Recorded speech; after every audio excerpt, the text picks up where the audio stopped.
Hi friends, good morning. Today I am very happy and excited because ನನ್ನ ಜೊತೆ a very influential, a very good teacher, students ಬಗ್ಗೆ ನಮ್ಮ ವಿದ್ಯಾರ್ಥಿಗಳ ಬಗ್ಗೆ ಬಹಳ ಕನಸು ಕಾಣೋರು. ಅಂದರೆ ಎಲ್ಲ ಸ್ಟೂಡೆಂಟ್ಸು ಡೆವಲಪ್ ಆಗಲಿ, ಸ್ಕಿಲ್ಫುಲ್ ಆಗಲಿ ಅಂತ ಬಹಳ ಡ್ರೀಮ್ ಇಟ್ಕೊಂಡಿರುವಂಥ ಟೀಚರ್ ಇದ್ದಾರೆ. ನಮ್ಮ ಟೀಚರ್ ಹೆಸರು ವಿಜಯಲಕ್ಷ್ಮಿ ಬದ್ದಿ ಮೇಡಮ್ ಅಂತ. ನಮಸ್ತೆ ಮೇಡಮ್. ನಮಸ್ತೆ. So madam she is an assistant professor. ಮೇಡಮ್ದು ಒಂದು ಯೂಟ್ಯೂಬ್ ಚಾನಲ್ ಇದೆ, commerce with Vijayalakshmi Baddi YouTube channel ಅಂತ. ಮೇಡಮ್ದು ಬ್ಲಾಗು ಇದೆ, ಟ್ರಾವೆಲಿಂಗ್ ಟೇಲ್ಸ್ ಅಂತ. Madam is a motivational speaker. Madam she is author also. She has written a book called financial management. ಹಾಗೂ madam ಭಾಳ competitive ಎಕ್ಸಾಮ್ಸ್ನ ಕ್ರ್ಯಾಕ್ ಮಾಡಿದ್ದಾರೆ, ಭಾಳಷ್ಟು ಎಕ್ಸಾಮ್ ಕ್ರ್ಯಾಕ್ ಮಾಡಿದ್ದಾರೆ. Finally she has chosen to be a teacher because our passion is to teach. So with this note, madam, how are you feeling? I am very fine. How are you? I am good, thank you. ಹೇಗೆ ಅನ್ನಿಸ್ತಾ ಇದೆ, ಏನು ಅನ್ನಿಸ್ತಾ ಇದೆ? Very nice. After a long time, I am sharing a platform with my very old friend. ನಾವಿಬ್ಬರು ಒಂದೇ education ಇನ್ಸ್ಟಿಟ್ಯೂಷನಲ್ಲಿ work ಮಾಡಿದ್ದೀವಿ ಸುಮಾರು ವರ್ಷ. So I am very happy for this. Okay. So without wasting a time, let me get started, madam. To start with, if I ask you, ಈ students life ಅಂತ ಬಂದಾಗ, ಈ student ಲೈಫ್ನ ಜರ್ನಿ ಅಂತ ಬಂದಾಗ, what is the most important thing for a student? ಆ ವಿದ್ಯಾರ್ಥಿಗೆ ಆ ಸ್ಟೂಡೆಂಟ್ ಜೀವನದಲ್ಲಿ ಬಹಳ ಇಂಪಾರ್ಟೆಂಟ್ ಆಗುವಂಥ ಅಂಶ ಅಥವಾ ಏನದು? It's a very important factor for anybody's life and especially it is more important for a student ಅಂತಂದರೆ discipline. So I will tell you one small story. ಒಬ್ಬರು ತಂದೆ ತಾಯಿ ಇರ್ತಾರೆ, ಅವ್ರಿಗೊಬ್ಬ ಮಗ ಇರ್ತಾನೆ. ಸೊ ಆ ಮಗನಿಗೆ ಚಿಕ್ಕವನಿದ್ದಾಗಿಂದನೇ ಅವರು ಏನೋ ಒಂದು ಸಾಮಾನನ್ನು ಬಿದ್ದಾಗ ಇರ್ಬೋದು, ಲೈಟ್ಗಳನ್ನು ಬಿಟ್ಟಾಗಿರ್ಬೋದು, ಫ್ಯಾನನ್ನು ಬಿಟ್ಟಾಗಿರ್ಬೋದು, ಅಥವಾ ಏನೋ ಒಂದು ತಂದಲ್ಲ ಅನ್ನೋ ವಸ್ತು ಇದ್ರೂ ಕೂಡ ಅದನ್ನು ಸರಿಯಾದ ಜಾಗದಲ್ಲಿ ಇಡೋದಕ್ಕೆ ಅವ್ರ ತಂದೆ ತಾಯಿ ತುಂಬ ಹೇಳ್ತಾ ಇರ್ತಾರೆ. ಸೊ ಆ ಚಿಕ್ಕಂದಿಂದನೇ ಅವ್ನಿಗೆ ಅದನ್ನು ಹೇಳಿ ಅವರು ಆ ಕಲ್ಚರ್ ಬರಲಿ ಅವನಿಗೆ ಅನ್ನೋದಕ್ಕೆ ಅವ್ರು ಟ್ರೈ ಮಾಡ್ತಾರೆ.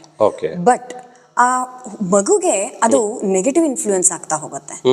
So what he feels is, ಇವ್ರು ಏನಪ್ಪಾ ನಂಗೊಂದು ಫ್ರೀಡಮ್ಮೇ ಕೊಡಲ್ಲ, ಯಾವಾಗ್ಲೂ ಇದನ್ ಮಾಡು ಅಂತ ಹೇಳ್ತಿರ್ತಾರಲ್ಲ. So I am really getting very disturbed. ಯಾವಾಗ ನಾ ಇಲ್ಲಿಂದ ಹೊರಗೆ ಹೋಗ್ತೀನಿ ಅಂತ ಫೀಲಿಂಗ್ ಸ್ಟಾರ್ಟ್ ಆಗತ್ತೆ ಹುಡುಗನ್ಗೆ. ಸೊ ಹೀಗೆ ಬೆಳಿತಾ ಅವ್ನು ಕಾಲೇಜಿಗೆ ಬರ್ತಾನೆ. ಸೊ ಕಾಲೇಜಿಗೆ ಬಂದ ತಕ್ಷಣ ಅವ್ನಿಗೆ ಏನ್ ಖುಷಿ ಅಂತಂದ್ರೆ, ಇನ್ನೇನು ಕಾಲೇಜ್ ಮುಗ್ದೋಗತ್ತೆ, ಒಂದ್ ಜಾಬ್ ಇಟ್ಕೊಂಡು ಇಲ್ಲಿಂದ ಹೋಗ್ಬಿಟ್ರೆ ಇವ್ರುಗಳಿಂದ ನಾನು ತಪ್ಪಿಸ್ಕೊಂಡ್ಬಿಡ್ತೀನಿ. ಸೊ ಇವರಿಬ್ರು ಏನಾರು ಮಾಡ್ಕೊಳ್ಳಿ, ನಾನು ಇಲ್ಲಿಂದ ಹೊರಗೆ ಹೋಗ್ಬೇಕನ್ನೋದು. ಸೊ ಆ ದಿನಾನು ಬಂದ್ಬಿಡತ್ತೆ, ಕಾಲೇಜ್ ಮುಗಿಯತ್ತೆ, ಒಂದು ಇಂಟರ್ವ್ಯೂ ಕಾಲ್ ಬರುತ್ತೆ, ಇಂಟರ್ವ್ಯೂಗೆ ಹೋಗ್ತಾನೆ. ಸೊ ಇಂಟರ್ವ್ಯೂ ಹೋದಾಗ he just enters that building, so and he finds that there is no one. So ಯಾರು ಇಲ್ಲ ಅಲ್ಲ ಅಂತ. ಆದ್ರೆ ಅವ್ನ್ ಕೆಲವೊಂದು ವಸ್ತುಗಳು ಇನ್ಅಪ್ರೋಪ್ರಿಯೇಟ್ ಪ್ಲೇಸಸ್ ಅಲ್ಲಿ ಇದೆ ಅಂತ ಅನ್ಸತ್ತೆ. ಸೊ ಅವ್ರ ತಂದೆ ತಾಯಿ ಹಿಂದ್ಗಡೆಯಿಂದ ಅದು ನೋಡಪ್ಪ ಹೆಂಗ್ ಬಿದ್ದಿದೆ, ತೆಗ್ದಿಡು ಅಂತ ಅನ್ನೋಂಗ ಅನ್ಸತ್ತೆ. ಸೊ ಅವ್ನಿಗೆ ಇನ್ನೂ ಸಿಟ್ಟು ಬರುತ್ತೆ, ಛೇ ಇವ್ರು ಇಲ್ಲಿ ಬಂದ್ರು ಇವ್ರದ್ದು ಧ್ವನಿ ನನ್ಗೆ ಕೇಳಿಸ್ತಾ ಇದೆ ಅಲ್ಲ ಇನ್ನು. ಸೊ ಅದನ್ನ ಎತ್ತಿ ಇಡ್ತಾನ ಅವನು, ಅಂದ್ರೆ ಆ ವಾಯ್ಸ್ ಸ್ಟಾಪ್ ಆಗತ್ತ ಅವಾಗ. ಸೊ ಮತ್ತೆ ನೋಡ್ತಾನೆ, ಯಾರು ಇಲ್ಲ. ಮೇಲ್ಗಡೆ ಏನೋ ಸೌಂಡ್ ಬಂದಂಗ ಆಗತ್ತೆ. Maybe everybody are in the first floor ಅಂತ ತಿಳ್ಕೊಂಡು ಮೇಲ್ಗಡೆ ಹೋಗ್ತಾನೆ. ಮೇಲ್ಗಡೆ ಹೋಗುವಾಗ್ಲೂ ಕೂಡ ಆ ಸ್ಟೆಪ್ಸ್ ಮೇಲೆ ಲೈಟ್ಸ್ ಸುಮ್ನೆ ಆನ್ ಆಗಿದೆ ಅಲ್ಲ ಅಂತ ಅನ್ಕೊಂಡು ಮತ್ತೆ ಒಂದು ಸೌಂಡ್ ಬಂದಂಗ ಆಗತ್ತೆ. ಅವ್ರ ತಂದೆ ನಿಂತು, ನೋಡಲ್ಲಿ ಲೈಟ್ಸ್ ಎಲ್ಲ ಆನ್ ಇದೆ, ಆಫ್ ಮಾಡು, ಅನವಶ್ಯಕ ಯಾಕೆ ಖರ್ಚು ಮಾಡ್ತೀಯಾ ಅಂತ ಹೇಳಿ ಅವ್ನಿಗೆ ಮತ್ತೆ ಸಿಟ್ಟು ಮಾಡ್ಕೊಂತಾನೆ ಆಫ್ ಮಾಡ್ತಾನೆ. So when he goes up, he finds that there are so many candidates waiting for the interview. So ಹೊರಗಡೆ ಬಂದವರೆಲ್ಲ ನನ್ಗೆ ಆ ಕ್ವಶನ್ ಕೇಳಿದ್ರು, ಈ ಕ್ವಶನ್ ಕೇಳಿದ್ರು ಅಂತ ಹೇಳ್ತಿರ್ತಾರೆ. His turn comes. ಸೊ ಅವ್ನು ಒಳಗ್ ಹೋಗ್ತಾನೆ. ಒಳಗ್ ಹೋಗಿ ತನ್ನ ಪ್ರೊಫೈಲ್ ಅನ್ನ ಇಡ್ತಿರ್ತಾನೆ. ಅಲ್ಲಿ ಇಂಟರ್ವ್ಯೂ ತಗೊಂತಿರೋ ಪ್ಯಾನಲ್ ಅವರು ಯು ಆರ್ ಸೆಲೆಕ್ಟೆಡ್ ಅಂತ ಅನ್ಬಿಡ್ತಾರೆ. He gets selected. Okay. And he feels that there is something in this. ಯಾಕಂತಂದ್ರೆ ಎಲ್ಲರಿಗೂ ಕ್ವಶನ್ ಕೇಳಿ ನನ್ಗೆ ಯಾಕೆ ಕ್ವಶನ್ ಕೇಳಿಲ್ಲ? ಸೊ ಅವ್ನು ಹೇಳ್ತಾನೆ, ಇಲ್ಲ ನೀವು ಜೋಕ್ ಮಾಡ್ತಾ ಇದೀರಿ, ಎಲ್ಲರಿಗೂ ಈ ಕ್ವಶನ್ ಕೇಳಿದಿರಿ, ನನ್ಗೇನು ಕ್ವಶನ್ ಕೇಳಲಾರ್ದೆ ನೀವು ಹೇಳ್ತಾ ಇದೀರಾ. I think this is a test ಅಂತ ಹೇಳ್ತಾರೆ. No dear, you have already cleared the test ಅಂತ ಹೇಳ್ತಾರೆ. ಸೊ ಹಿ ಗೆಟ್ಸ್ ಪಜಲ್ಡ್, ಏನಿದು ಅಂತ. He says, so you are no one to this company, but yet you have so much care for the things. You respect them. So you have that discipline. You know how to keep the things. ನಿಮ್ದು ಅಲ್ಲಿರೋ ವಸ್ತುನೇ ನೀವು ಇಷ್ಟು ಚೆನ್ನಾಗಿ ನೋಡ್ಕೊಂತೀರಿ. Okay. ಈ company ನಿಮ್ದಾದ್ಮೇಲೆ ನೀವು ಇಲ್ಲಿ ಕೆಲಸ ಮಾಡುವಾಗ ನೀವು ಇದನ್ನ ಎಷ್ಟು ಚೆನ್ನಾಗಿ ನೋಡ್ಕೊಂತೀರಿ. Wow, nice. We really salute this discipline. So he gets tears in his eyes. Oh, so not because he got that job, but because ಯಾವ್ದ್ರಿಂದ ಅವ್ನು ಓಡ್ಬೇಕು ಅಂತ ಇದ್ನೋ, ಯಾರನ್ನ ಅವ್ನು ಯಾವಾಗ್ಲೂ ಇವ್ರು ನನ್ಗೆ ಯಾವಾಗ್ಲೂ ಹಿಂದೆ ಬೀಳ್ತಾ ಇದಾರೆ ಅನ್ಕೊಂಡಿದ್ನೋ, they have thought I'm a great lesson of life. oh, super. So he immediately runs to his house. He expresses his great gratitude towards his parents. Okay. ಅವ್ರು ಹೇಳ್ತಾರೆ, ನೀವು ನಂಗೆ ಏನ್ ಕಲ್ಸ್ಕೊಟ್ಟಿದ್ದೀರಿ ಅನ್ನೋದು ನನ್ಗೆ ಇವತ್ತು ಗೊತ್ತಾಗಿದೆ. I am very sorry. So ಇದನ್ನೇ ನಾನು ಮುಂದೆ ನನ್ನ ಮಕ್ಕಳಿಗೂ ಹೇಳ್ತೀನಿ ಅಂತ ಹೇಳಿ ಅವನಿಗೆ ಕಣ್ಣೀರನ್ನ ತಳ್ಕೊಳಕ್ ಆಗೋದಿಲ್ಲ. ಸೊ ಈಗ ಪೇರೆಂಟ್ಸ್ ನಮ್ಗೆ ದಿನನಿತ್ಯ ಜೀವನದಲ್ಲಿ ಏನ್ ಬುದ್ಧಿವಾದ ಹೇಳ್ತಾರೋ they are all very very valuable lessons ಅನ್ಸುತ್ತೆ. Very value. ನಾವು ನೆಗ್ಲೆಕ್ಟ್ ಮಾಡ್ದಿರಾ we have to imbibe those things. ಹುಟ್ಟಿದ ತಕ್ಷಣ ಇವನ್ನೆಲ್ಲ ಹೇಳ್ಕೊಡೋದು ಪೇರೆಂಟ್ಸ್. ಎಸ್. ಪೇರೆಂಟ್ಸ್ ಯಾವಾಗ ನಾವು ಪೇರೆಂಟ್ಸ್ ಇಂದ ಬಿಟ್ಟು ಹೊರಗೆ ಬರ್ತೀವಿ, ಸ್ಕೂಲ್ ಕಾಲೇಜಸ್ ಬರ್ತೀವೋ, ಇದನ್ನ ನಮ್ಗೆ ಹೇಳ್ಕೊಡೋದು ಟೀಚರ್ಸ್. ಓಕೆ. ಇವೆರಡೂ ಮಾತನ್ನ ನಾವು ಕೇಳಲಿಲ್ಲ ಅಂತಂದ್ರೆ ಜೀವನ ಹೇಳ್ಕೊಡತ್ತೆ. ಆದ್ರೆ ಆ ಜೀವನ ಹೇಳ್ಕೊಟ್ಟಿದ್ ಪಾಠನ ಡೈಜೆಸ್ಟ್ ಮಾಡ್ಕೊಳಕ್ ತುಂಬಾ ಕಷ್ಟ ಆಗುತ್ತೆ. So better listen to your parents and your teachers. Never neglect them. Never neglect. And discipline ಕಲಿಯೋದು ಅಂತಂದ್ರೆ ನೀವು ಎಷ್ಟು ಡಿಸಿಪ್ಲಿನ್ ಆಗಿರ್ತೀರೋ, ಎಷ್ಟು ಎಜುಕೇಶನ್ ಅಲ್ಲಿ ನಿಮ್ಗೆ ಅದು ತುಂಬಾ ಸಿಗತ್ತೆ. Okay. So it is by parents or teachers. Okay. Learn wherever is possible, from wherever it is possible. Okay. ಯಾವಾಗ್ಲೂ ಯಾರೋ ಒಂದು ಹೇಳ್ಕೊಡೋದನ್ನ anybody can teach us any lesson. Okay. Take it. Okay. So the first thing, very important thing for a students ಅವರ ಒಂದು life ಜರ್ನಿಯಲ್ಲಿ ಏನಪ್ಪಾ ಅಂದ್ರೆ to develop the discipline. Thank you Vijayalakshmi madam. Let me ask you next question. Madam, ಈಗ ನಮ್ದೆಲ್ಲ talks ಎಲ್ಲೆಲ್ಲಿ ಹೋಗ್ತಿರೋ ಈಗಿನ generation students ಅಂದಿದ ತಕ್ಷಣ ನಮಗೆ ಬರೋದು ಮೊಬೈಲು, ಈ ಸೋಷಿಯಲ್ ಮೀಡಿಯಾ ಅವರನ್ನು ಬಹಳ ಇನ್ಫ್ಲುಯೆನ್ಸ್ ಮಾಡ್ತಾ ಇದೆ ಅಂತ. ಸೊ ಮೊಬೈಲ್ ಅಡಿಕ್ಷನ್ಸ್ ತುಂಬ ಆಗಿದೆ. ಸೊ ಅವರು ಫೋಕಸ್ಡ್ ಆಗಿಲ್ಲ. These are the questions, issues we are hearing. So with this, what do you say for this, influence, mobile influence? See, in the recent times, ಈಗ India is making a news at international level also. So yeah. ಯಾಕೆ ಅಂತಂದ್ರೆ ಏನ್ India has surpassed even China now in terms of population. Okay. So ಈಗ ಎಲ್ಲರೂ ಹೇಳ್ತಾ ಇರೋದು ಏನು ಅಂತಂದ್ರೆ India is over populated are high in population. And we are the youngest country also. But at the same time, as you said, we are the youngest country. Why youngest country ಅಂದ್ರೆ nearly 65% of the population belongs to the working class. Working class ಅಂದ್ರೆ ನಾವು 15 to 59 ತಗೊಂತೀವಿ. Okay. So ಆ working class ಅಲ್ಲಿ ಇರೋದಕ್ಕೆ that is the positive point. ನಾವು ಬೇರೆ ದೇಶಗಳನ್ನೆಲ್ಲ ಕಂಪೇರ್ ಮಾಡಿದ್ರೆ they are all majority of their population is old age. So there are less people who can work. So this is the plus point which we have taken. ಆದ್ರೆ ಇಲ್ಲಿ think ಮಾಡೋದು ಏನು ಅಂತಂದ್ರೆ, what actually India's youngest population is engaged in. So on what activity? Yes, on what activities? ಈಗ ನೋಡಿ, we have that human resource, but is that human resource actually working? See, ಇವತ್ತಿನ ಕಾಲದಲ್ಲಿ ನಾವು ಒಂದು ಸ್ಕೂಲ್ ಗೋಯಿಂಗ್ ಸ್ಟೂಡೆಂಟ್ ಹತ್ರನೂ ಕೂಡ mobile ಇದೆ. And that is not a small mobile which earlier we used to use, smartphones. So information ಆಯ್ತು, ideas ಆಯ್ತು, ತುಂಬಾ ಈಸಿಯಾಗಿ ಸಿಕ್ಬಿಡತ್ತೆ. ನಮ್ಮ ಕಾಲದಲ್ಲಿ ನಮ್ಗೆ ಗೊತ್ತಿದೆ ಎಕ್ಸಾಮ್ ಯಾವ್ದಿದೆ ಅನ್ನೋದು ನಮ್ಗೆ ಗೊತ್ತಾಗ್ತಿರ್ಲಿಲ್ಲ. So it was very, we would go to cyber cafe, ಅಲ್ಲಿ ಎಷ್ಟೋ ದುಡ್ಡು ಕೊಟ್ಟು 1 hour ಇದನ್ನ ಮಾಡ್ತಾ ಇದ್ವಿ. But today at home, wherever you are, you can just on a click you can get any information. For global level information you can get. But are we really using those mobiles for these purposes? See, that is the biggest question. Yes. I have seen students always busy watching reels. WhatsApp messages, Facebook, WhatsApp status check ಮಾಡ್ತಾ ಕುತ್ಕೊಂಡಿರ್ತಾರೆ.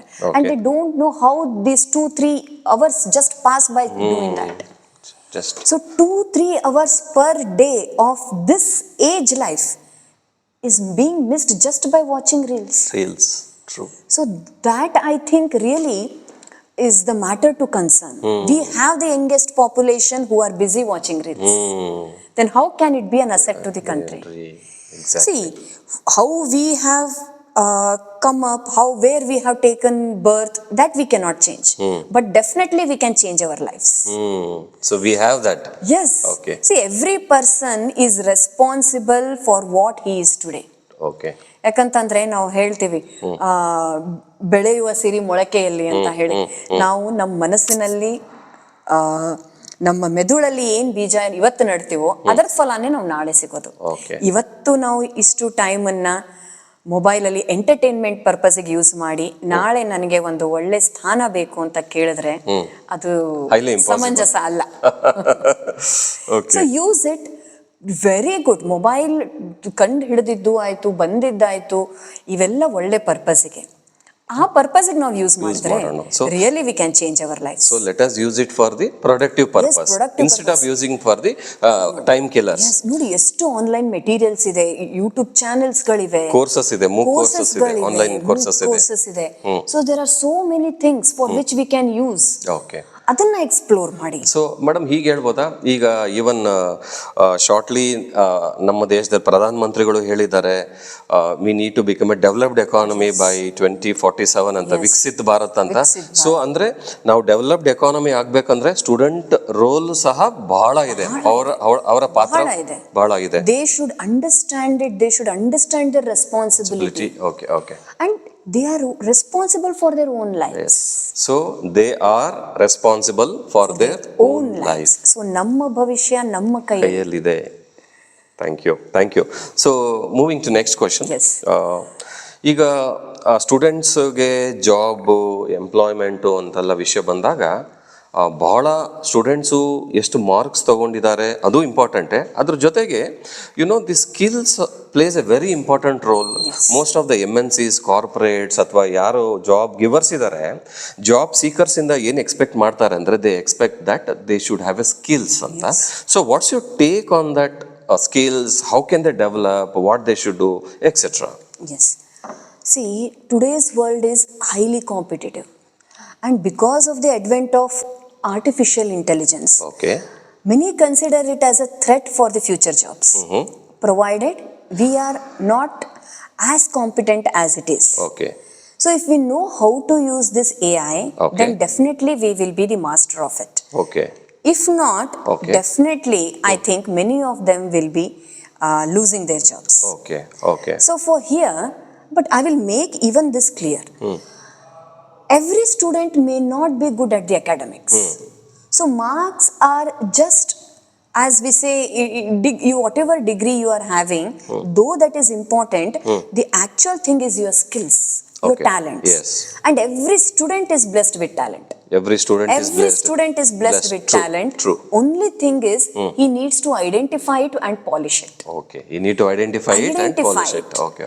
So ನಾವು ಒಬ್ಬ student ಕಮ್ಮಿ marks ತಗೊಂಡಿದ್ದಾನೆ ಅಂದ ತಕ್ಷಣ ಅವನು ಯಾವುದಕ್ಕೂ ಅವನು ಏನು ಮಾಡೋದಿಲ್ಲ ಅಂತ ಅಲ್ಲ, ಅವನು ಹುಟ್ಟಿರೋದು ಬೇರೆ ಏನನ್ನೋ ಮಾಡೋದಕ್ಕೆ ಅಂತ ತಿಳ್ಕೋಬೇಕು. So parents, teachers and whoever friends, relatives, their responsibility is to make him aware. And even it is his responsibility, once he identifies it, he has to polish it. So and how he is going to do that? He needs to do a SWOT analysis. So SWOT analysis. Yes, we usually do it for the business models, business ಗಳು even ಮಾಡುತ್ತೆ, but individual level also we need to do SWOT analysis. So what is this SWOT analysis? S stands for strength, W stands for weakness, O stands for opportunities, and T stands for threat. So let me just analyze this. So strength ಅಂದ ತಕ್ಷಣ ನೋಡಿ, ಪ್ರತಿ ಒಬ್ಬ student ಅವನಲ್ಲಿ ತನ್ನಲ್ಲೇ ಆದ ಒಂದು talent ಇದೆ, skill ಇದೆ. ಸೊ ಅದು ಸ್ಟಡೀಸ್ ಅಲ್ಲಿ ಇರ್ಬೋದು, ಕೆಲವರು ಸ್ಪೋರ್ಟ್ಸ್ ಅಲ್ಲಿ ಇರ್ತಾರೆ, ಕೆಲವರು ಕಲ್ಚರ್ ಅಲ್ಲಿ ಇರ್ತಾರೆ. So it may be anything. Some are very good at using mobile also. So even ಅದು ಈಗ ಸ್ಕಿಲ್ ಆಗಿದೆ, ಯಾಕಂದ್ರೆ AI all using that needs technical knowledge. So identify it. When you're good at something, don't leave it there itself. Develop it, polish it. ಅದನ್ನ ಇನ್ನೂ improve ಮಾಡೋದಕ್ಕೆ ನಾನು ಏನ್ ಮಾಡೋದಕ್ಕೆ ಸಾಧ್ಯ, and that talent is your strength. ಅದನ್ನ ಇವತ್ತು ಬಿಟ್ಕೊಡ್ಬಾರ್ದು. Then W is weakness. ಹೇಗೆ ಪ್ರತಿಯೊಬ್ಬರ ಹತ್ರನೂ ಒಂದು ಸ್ಟ್ರೆಂತ್ ಅನ್ನೋದಿದೆಯೋ, ಕೆಲವೊಂದು ವೀಕ್ನೆಸ್ ಇದ್ದೇ ಇರ್ತದೆ. ಸೊ ವೀಕ್ನೆಸ್ ಇದೆ ಅಂದ ತಕ್ಷಣ ಅದರಿಂದ ಹೆದರೋದಲ್ಲ. How can I overcome that? Simple ನಾನು ಹೇಳ್ತೀನಿ, ಸಾಕಷ್ಟು ಜನ ಹೇಳ್ತಾರೆ ಅಕೌಂಟ್ಸ್ ಬಂತು, ಟ್ಯಾಕ್ಸ್ ಬಂತು, ಸಬ್ಜೆಕ್ಟ್ ಅಂದ ತಕ್ಷಣ ಹೆದರ್ ಬಿಡ್ತಾರೆ. No, you can overcome that. So practice. So ಎಷ್ಟಾಗತ್ತೆ ತಿಳ್ಕೊಳ್ಳಿ, ಟೀಚರ್ಸ್ಗಳನ್ನ ಕೇಳಿ, ವಿಡಿಯೋಸ್ಗಳನ್ನ ನೋಡಿ, ಸಾಕಷ್ಟು ಮೆಟೀರಿಯಲ್ ಇದೆ. Try to overcome that. ಆ ಹೆದರಿಕೆನ ಯಾವತ್ತೂ ಇಟ್ಕೋಬಾರ್ದು. You have to overcome it. Then opportunities ಹೇಗೆ ಅಂತಂದ್ರೆ, ಯಾವಾಗ ಸಿಗತ್ತೆ ಆವಾಗ ಗ್ರಾಬ್ ಮಾಡ್ಕೊಳಕ್ಕೆ ನಮ್ಮಲ್ಲಿ ಸ್ಕಿಲ್ ಇರಬೇಕು. ಅವಾಗವರೆಗೂ ನಾವು ಸ್ಕಿಲ್ ಅನ್ನ ನೋಡಿ, ಅಪಾರ್ಚುನಿಟೀಸ್ ಬಂದಾಗ ನಾವು ಸೈಲೆಂಟ್ ಆಗಿ ಕುತ್ಕೊಂಡ್ಬಿಟ್ರೆ ಹೋಗಿದ್ದ ಅಪಾರ್ಚುನಿಟಿ ಮತ್ತೆ ಬರಲ್ಲ, ತಗೊಂಡ್ಬಿಡ್ತಾರೆ. ಸೊ ಆ ಅಪಾರ್ಚುನಿಟಿ ಸಿಕ್ಕಿದಾಗ ನಾನು ಗ್ರಾಬ್ ಮಾಡ್ಕೋಬೇಕು ಅಂತಂದ್ರೆ ಆ ಅಪಾರ್ಚುನಿಟಿ ಯುಟಿಲೈಸ್ ಮಾಡೋ ಕೆಪಾಸಿಟಿ ನಾನು ಡೆವಲಪ್ ಮಾಡ್ಕೊಂಡು ನಿಂತಿರ್ಬೇಕು. So always keep on working on that, on your strengths and weakness. Then threat ಏನು? ಹೆದರಿಕೆ. ಯಾವ ಹೆದರಿಕೆ? ಏನಾಗ್ಬಿಡತ್ತೋ, change. And in today's world I think threat is AI. ಕೆಲವ್ರು ಅನ್ಕೊಂತಾರೆ, ಯಾಕಂದ್ರೆ ಅದನ್ನ ಯಾವಾಗ ನಮ್ಗೆ ಯೂಸ್ ಮಾಡಕ್ ಗೊತ್ತಿರಲ್ಲ ಅಥವಾ ಅದ್ರ ಬಗ್ಗೆ ನಮ್ಗೆ ಜಾಸ್ತಿ ಗೊತ್ತಿಲ್ಲ, ಅದು ಥ್ರೆಟ್ ಆಗತ್ತೆ. But we can again overcome. We can learn about it, understand it. How can I use it in my life? If ಇದು ಗೊತ್ತಾಗೋದ್ರೆ, threat can be converted into opportunity. True. Okay, then weakness can be converted into strength if you overcome it. True. So SWOT analysis, I think everybody has to do it. ನಾವು ಮೊದಲೆಲ್ಲ ನೋಡಿ 10th ಇದಾದ ತಕ್ಷಣನೇ ಏನ್ ಮಾಡಬೇಕು ಅಂತ ಯೋಚನೆ ಮಾಡ್ತೀವಿ. ಇವತ್ತಿನ ಸ್ಟೂಡೆಂಟ್ಸಿಗೆ ನಾವು ಕೇಳಿದಾಗ ಬೇಜಾರು ಏನಾಗುತ್ತೆ ಅಂತಂದ್ರೆ, ಡಿಗ್ರಿ ಮುಗಿಲಿ ಆಮೇಲೆ ನೋಡೋಣ ಏನಂತಾರೆ. So this attitude should go. We have to change our life. We need to work hard. So andre they have to see in another 5 years or 6 years, 7 years, how can I see myself, what I should become anta a goal, a dream or starting level alle irbeku. Dream is very important to have. Okay. So ನಾವು ಏನ್ ಇರತ್ತೋ ಜೀವನದಲ್ಲಿ ಬಿಡುತ್ತೋ, ಕನಸುಗಳು ಮಾತ್ರ ಇರಬೇಕು. Okay. So ಕನಸುಗಳೇ ಇಲ್ಲ ಅಂತ ಅಂದಾಗ ಏನೋ ಒಂಥರ ಜೀವನದಲ್ಲಿ ಒಂದು ಗೋಲೇ ಇಲ್ಲ, ಆಬ್ಜೆಕ್ಟಿವ್ನೇ ಇಲ್ಲ, ಸುಮ್ಮನೆ ಉಸಿರಾಡ್ತಾ ಇದೀವಿ ಅಂತ ಅನ್ಸ್ಬಿಡುತ್ತೆ. ಓಕೆ. ಸೊ ಮೇಡಮ್, ಸೊ ವಿದ್ಯಾರ್ಥಿಗಳು ಸ್ಕಿಲ್ಸ್ನ ಡೆವಲಪ್ ಮಾಡಬೇಕು ಅಂದರೆ they have to do the SWOT analysis. ಅಂದರೆ that is strength, weakness, opportunities and threats. That is the must. They have to analyse the strength and weakness. Okay, with this note, ಪ್ರೀತಿಯ ವಿದ್ಯಾರ್ಥಿಗಳೇ, ಈ video ಮಾಡಿರೋದಂಥ ಉದ್ದೇಶ, madam ನಮ್ಮ ಜೊತೆ join ಆಗಿರೋ ಉದ್ದೇಶನೂ ಇಷ್ಟೇ. ನಿಮಗೋಸ್ಕರನೇ ಮಾಡಿರೋದು. ನೀವು ಡೆವಲಪ್ ಆಗಲಿ, ಸ್ಕಿಲ್ಫುಲ್ ಆಗಲಿ, ಸಮಾಜದಲ್ಲಿ ಒಳ್ಳೆ ಸ್ಥಾನವನ್ನು ಪಡೀಲಿ, ಲೈಫಲ್ಲಿ ಸೆಟ್ಲ್ ಆಗಲಿ, ತಂದೆ ತಾಯಿ ನೋಡ್ಕೊಳ್ರಿ, ಸಮಾಜವನ್ನು ನೋಡ್ಕೊಳ್ರಿ. ಹಾಗಾಗಿ ವಿತ್ ದಿಸ್ ಡ್ರೀಮ್ ಓನ್ಲಿ ನಾವು ಈ ವಿಡಿಯೋನ ಮಾಡಿರೋದು. So wholeheartedly, finally madam, ಒಂದು 30 seconds, what you say for our students community? See, the biggest enemy who is stopping you from becoming successful is you, yourself, and your habits. And their habits. Yes. Very powerful. Thank you, Vijay Lakshmi madam, on behalf of the students and everybody. Thank you for joining us. Thank you so much. Though you are busy, you made time, you committed yourself to do this beautiful video. So once again, my gratitude. Thank you so much. We'll be in touch. Definitely. Thank you. Thank you so much. Thank you so much.